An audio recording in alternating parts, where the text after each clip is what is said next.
ese sheri ndakumva kuva igihe twabonaniye nta tuntu urumva tukurya tuntu ubwoko ki nta kantu kajya kandya nta na kamwe kereka ejo bundi niho mperuka kumva umutwe uri kundya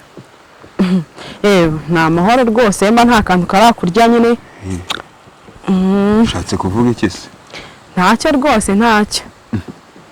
ko hari ikintu mpishe ntacyo nguhishe pe ni nk'iki gihe ashaka kumbwira se nyine nandi kugira ngo waba wagiye kugira nyine ukababara kugira nkababara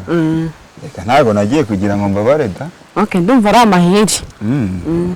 ahubwo se twagiye nyine tukajya kwicara mu nzu bo ariko nubwo tugiye kujya kwicara mu nzu nimba nta kantu kakuriye kantu kandi nyine nta tuntu tujya tukurya ko kumbwije ukuri kereka nyine hari igihe mba ndyamye nkumva umutwe uri kundya rwose nta kandi Imana ishimwe burya narakize pe nimba nta kintu cyakuriye warakize nimba nta twakuriye nyine tugende ariko ntatwo pe tukigendere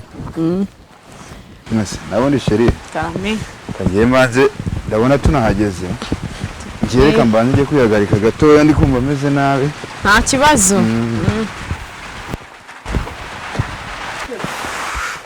ndi kumva ameze nabi ariko mwana w'imbwa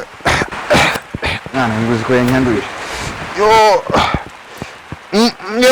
uzi ko umwana w'imbwa yanyanduje igitego yo gapfusha sikayiri yambwiraga aho mwana w'imbwa ko yanyanduye noneho ndamwicaho katumba urunero